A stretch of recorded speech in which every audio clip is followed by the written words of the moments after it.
Question. Comment avec de simples capteurs dans la banquise a-t-on pu découvrir l'emplacement de tous ces événements cosmiques d'une ampleur titanesque?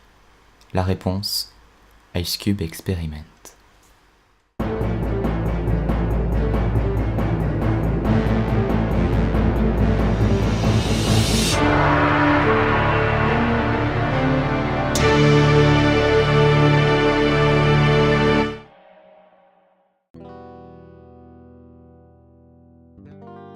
Bonjour et bonsoir à tous. Aujourd'hui, pour ce premier épisode de La tête dans les étoiles, nous allons parler de IceCube Experiment.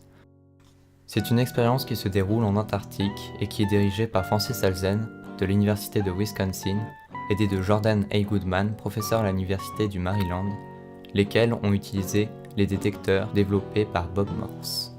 Le projet est financé principalement par la NSF, la National Science Foundation des États-Unis. La particularité du télescope est d'avoir recours aux neutrinos pour déterminer l'endroit dans l'univers où se trouvent certains événements cosmiques importants. Mais qu'est-ce qu'un neutrino? Un neutrino est une particule élémentaire. La particularité des neutrinos, c'est que ce sont les particules les plus petites et légères jamais découvertes et sont ainsi quasi indétectables avec notre technologie actuelle. Il en existe plusieurs types, provenant de différentes origines. Ce qui nous intéresse actuellement sont ceux dégagés par les événements cosmiques majeurs qui ont lieu dans l'univers. Il peut s'agir de supernovae, supernova au singulier, c'est-à-dire l'ensemble des phénomènes qui s'effectuent à la mort d'une étoile, de sursauts gamma, ce sont des bouffées de photons gamma qui dégagent une immense quantité de lumière, ou encore de trous noirs supermassifs, aussi appelés quasars. Ce sont des trous noirs plus massifs que la normale et se trouvent souvent au milieu des galaxies. Les trous noirs sont des corps célestes issus d'une étoile qui se serait effondrée sur elle-même. Ces neutrinos sont donc dégagés par un événement cosmique plus ou moins lointain, et comme leur charge électrique est nulle et leur masse s'approche de zéro, ils se déplacent en ligne droite depuis leur point d'origine, sans être déviés par les différents champs gravitationnels rencontrés. C'est pour cela que lorsqu'ils arrivent sur Terre, on peut déduire leur trajectoire et déterminer d'où ils viennent. Mais alors, s'ils sont indétectables, comment les repère-t-on ? C'est là que le lieu du télescope entre en jeu.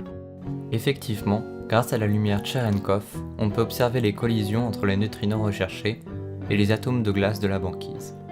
La lumière Cherenkov est un flash de lumière bleutée qui se produit sur plusieurs dizaines, voire centaines de mètres, selon l'énergie des neutrinos, lorsqu'un neutrino percute le noyau d'un atome de glace. Pour détecter ces lumières, on a placé 5160 capteurs optiques jusqu'à 1,5 km en dessous du pôle sud. Les détecteurs étant extrêmement sensibles, on a pu correctement évaluer la direction que les neutrinos avaient pris et les avons reliés aux événements cosmiques qui les avaient générés.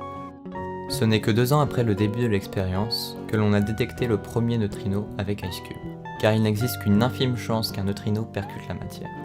La grande majorité passe à travers la Terre et continue leur chemin. Aussi, des neutrinos issus d'un processus normal de l'atmosphère terrestre ont été détectés en grand nombre.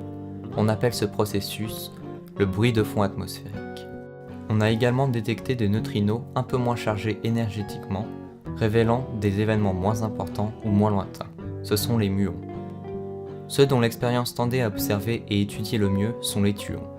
Parmi les plus célèbres, nous avons Ernie, Bert et Big Bird. Tous des noms de Muppets du Muppet Show. Les scientifiques espèrent un jour détecter des neutrinos issus du fond diffus cosmologique, c'est-à-dire des vestiges du Big Bang. Le Big Bang est une théorie de création de l'univers selon laquelle, au commencement, l'univers n'était qu'un point de volume nul, mais de densité et masse infinie. Puis se serait agrandi et serait encore en expansion aujourd'hui. IceCube Experiment est une invention novatrice qui va permettre à de nouvelles technologies de voir le jour et nous facilite encore un peu plus l'étude de l'univers et de l'observation du cosmos. Voilà, c'est tout pour aujourd'hui.